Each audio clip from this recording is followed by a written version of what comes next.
Can an app that was recently acquired for over $1 million be built using no-code tools?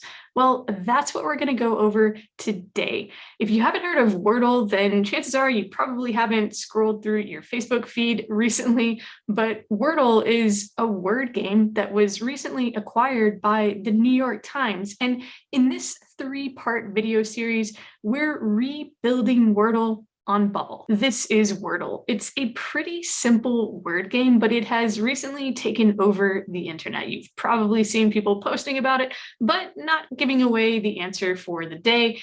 And as you can see here, the New York Times recently bought Wordle for over $1 million. Now, before we go any further, if you are new around here, then you might not know that we at Coaching No Code Apps are pretty much sticklers for not cloning apps in order to build your own app. And we also don't usually publish a lot of content or tutorials on how to build things like games. But the reason why we're going through this today is, number one, because Wordle is just really popular and we thought it would be fun. But number two, and most importantly, because we want to show you what's possible with no-code tools. In these videos, we're breaking down the entire development of Wordle, from the UI and UX to the database structure to the workflows and everything in between. And we really want to show you what's possible with no-code tools, what's possible with Bubble, and really how much you can leverage the tool for yourself. All right, it's that time. Hit the subscribe button below so you can be notified of the upcoming segments of this Wordle series, plus all the future videos that we release on no-code apps every single week. Let's get going with part number 3. Let's now filter so that we only show the letters in the actual guess.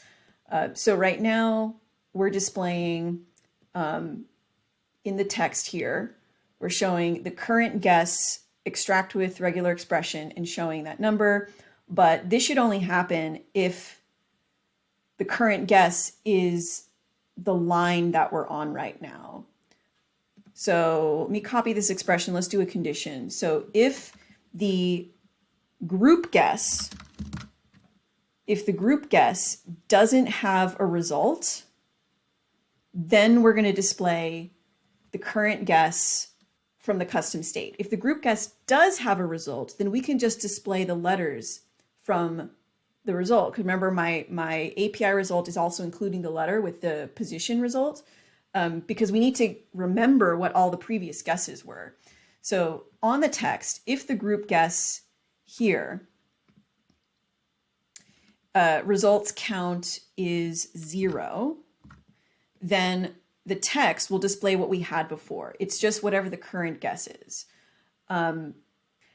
Actually, we'll have to go off of the number of guesses. So yeah, because this would just mean that it's going to show in everything going forward. And I don't want that to happen. I just want it to show on the guess that we are on. I also, before I test it, I need to make sure that every time I submit, I actually reset the state of our current guess to nothing.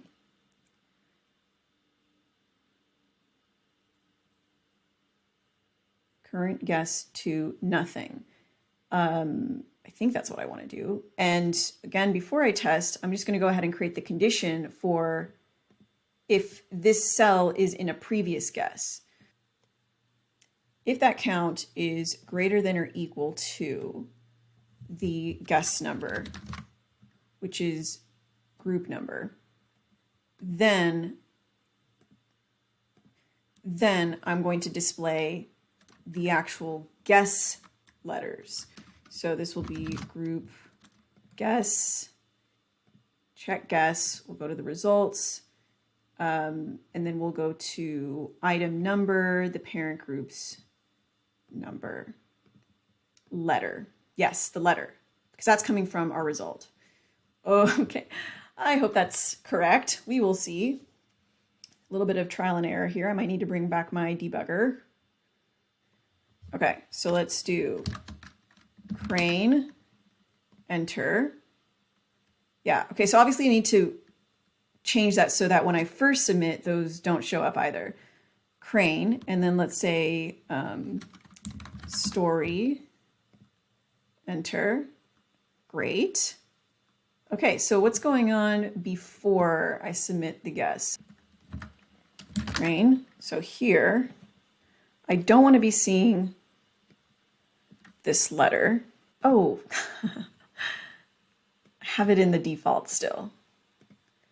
That would make sense. Let me go to my text here. Yes, it's still there. That's why.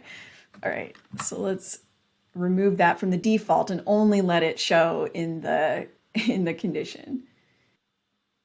Okay, there we go. That looks good. Enter, story, enter, happy, enter. Awesome. Great. This is exactly what we want here. Let me remove the debugger again so we can see it without all of that.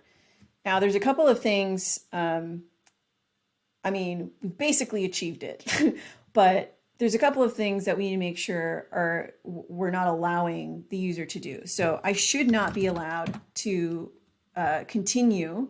So if I do another, I shouldn't be allowed to do that. I should stop once we found everything. So I would say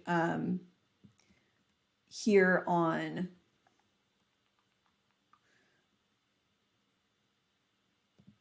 the keys, maybe we can put like a condition on this to say only when the Wordle clone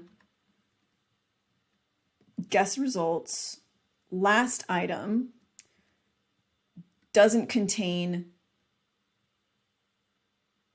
the results position, doesn't contain any incorrect position, and doesn't contain any not in word, because in that case we'd know that the last guess contains all correct position. We know that the last guess was successful.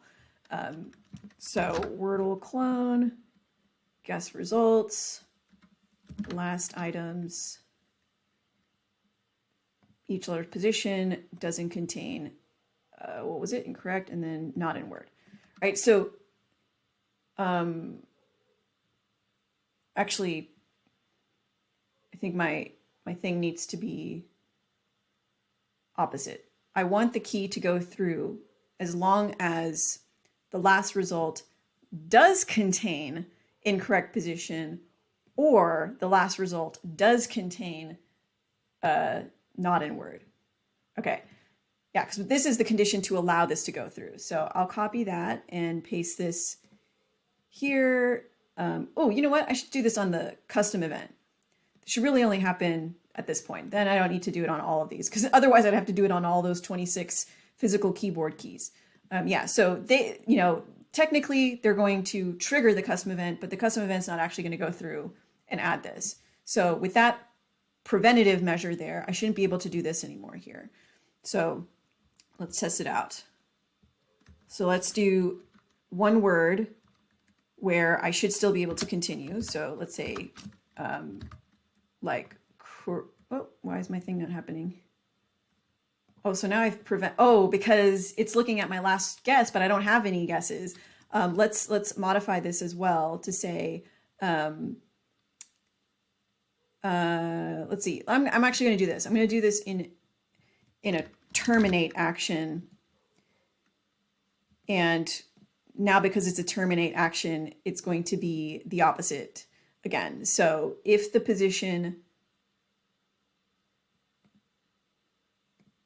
doesn't contain incorrect and it doesn't contain not in word, then it stops. And we should only be looking at this if we have at least one result. Oh, yeah. Okay, yes. So I'll clear that out. And the Wordle clones guess results count is greater than 0. I think that's what we're looking for, right? So we have to have at least one guess and check to see if we were correct. If we were correct in the one guess, then it allows us to go through. Then it doesn't allow us to go through. So crane, okay, story, happy, And can I type another? No, now see, now I cannot type anymore, which is what we want. All right, cool. We have now backspaces I also should not be able to do. Let's do a little, let's do a little animation. So if let's say I try to submit without typing in all of the words or all of the letters, right? So if I do, like crane again without the E, and I try to submit it, I shouldn't be allowed to do that. So in the game, if you try to do something like this, so let's say this is the real game here, right? If I just type in some letters and I try to submit, it does this, right? It shows me, it shakes that group. It also shows me this not enough letters thing. So we can accomplish that with an alert message, or maybe even a pop-up, because this thing is kind of hovering right over that group. And I don't want elements to overlap each other. I actually just want, I think I can do this with a pop-up instead. So this pop-up here will be really tiny. And let's do a group like this for alert, because I know they have different alerts. If you, once you have succeeded, it'll say like impressive, or, it'll say few if you guess it in the last guess, things like that. So this pop-up, I'm going to set this to an align to parent, and I'm going to remove the background style so that there's no color, and we'll make this no blur and no highlighting in the back. It's just going to be flat it's going to look like it's flat on the page. I don't want it to look like it's a pop-up. So there's basically, it's fully transparent is what I'm trying to get at here. Okay, but my group is going to have a background color of white, and I think there was a little bit of roundness there. So let's set this to like 5 roundness, and I'll have a text here to say not enough letters. And so this group is also going to be aligned to parent. This will be centered. I'll have this fit perfectly around the text in both directions. And look, I think this was a bit more bold. Like that. Okay, and maybe we'll make this group, let's make it we'll make it a fixed width of like 150. I think that's a little bit better. Okay, so if we try to submit, if we hit enter and there aren't enough letters, then we're going to like shake the thing. I'm going to do this in 2 different workflows here. So when enter is clicked and the Wordle current guess regular expression period, right? So we can split it up into individual letters. Number of, oh, actually I don't need to extract it. I can just calculate the number of characters. So if the current guess is number of characters plus 1, because I haven't updated the number of characters yet, but or I guess I could just say, if the number of characters is less than 5,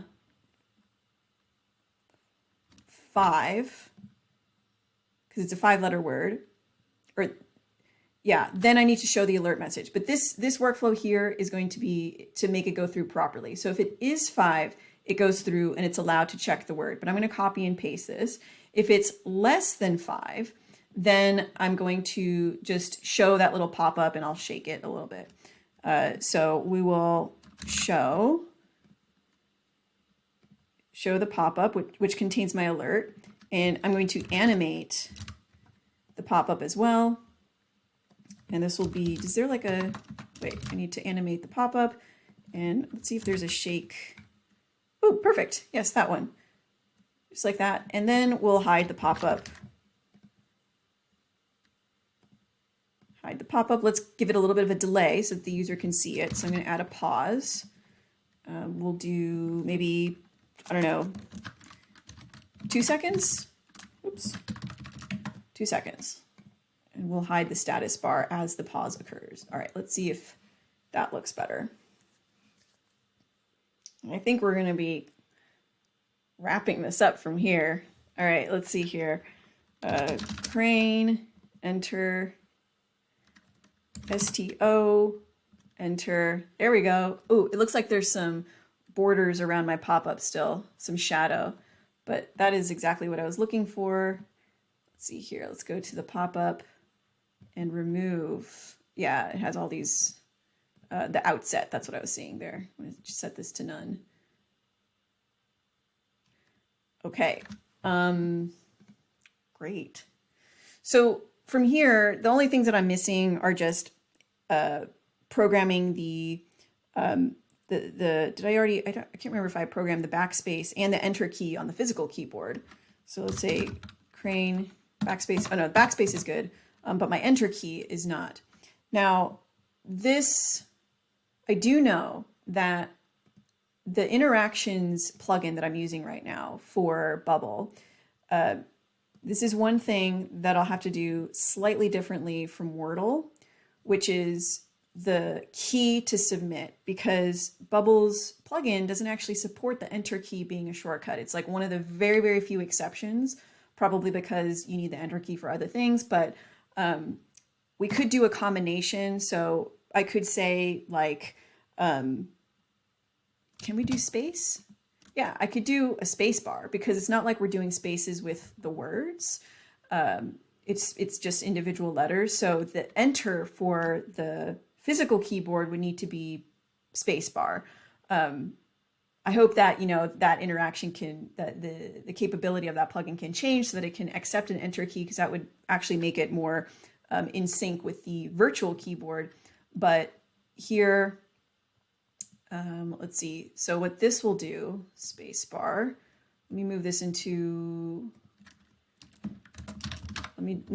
a different folder here where we have submit, and it's going to match this one here.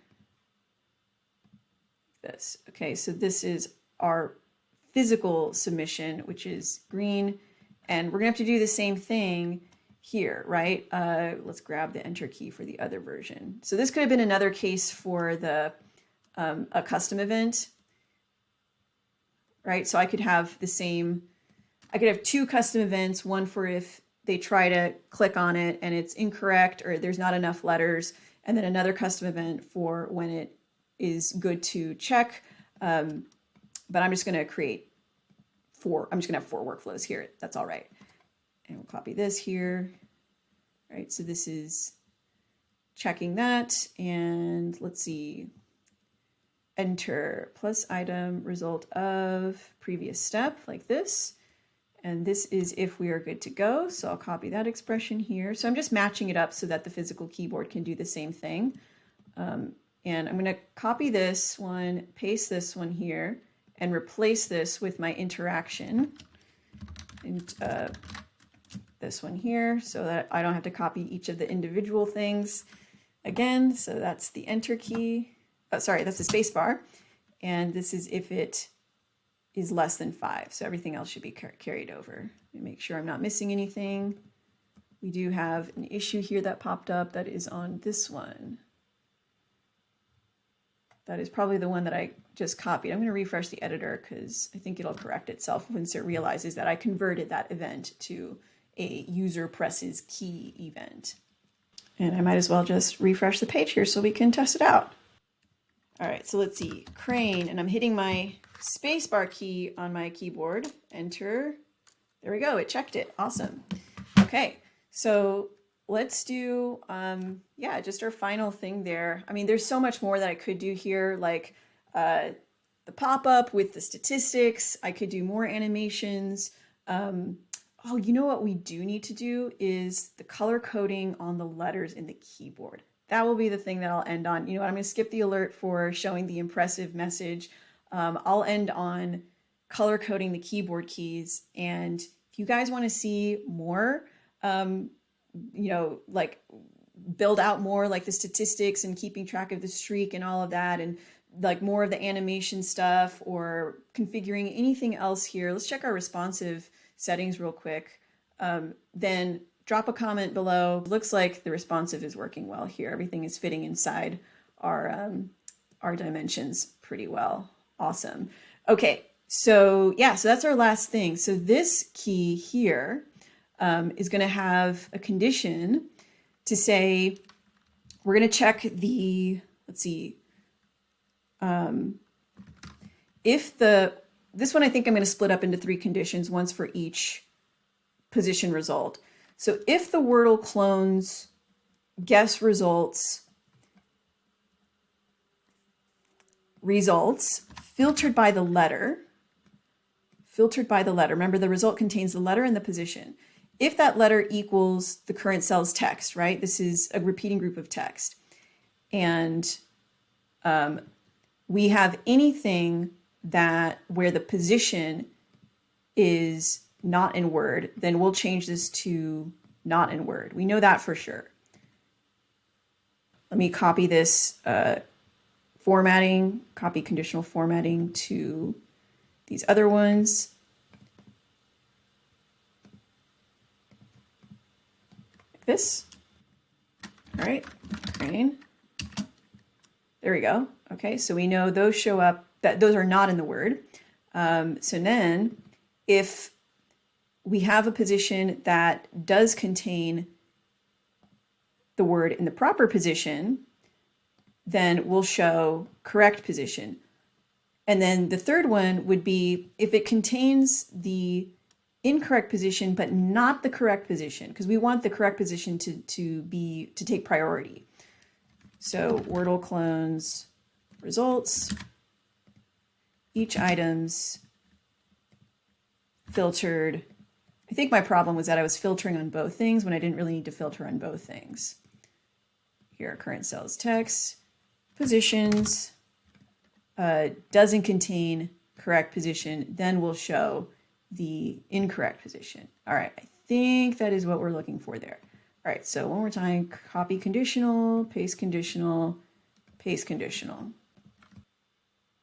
All right, so crane, submit, there we go, happy. And then they're all, right, see how the A got replaced by, the green now replaces the yellow. All right, guys, I'm gonna stop it there. I think that this is a pretty decent clone. You know, all things considered, with all of the data functionality that was happening in the back end, all of the UI, just to get everything to show up properly. Let's put up some words here so that we can see, right, like this, and happy, like that. I'll leave it like that. This is really fun. I mean, there's a lot that goes into it, and obviously there's more that we can do here, but if we take a look side-by-side comparison, there is the real game, this is my game, real game, my game. So we've got the right UI, we've got the right logic, the word is being checked on the server side. Hope you enjoyed, hope this was fun for you to just kind of watch as this came together. This was certainly fun for me. All right, happy building, everyone.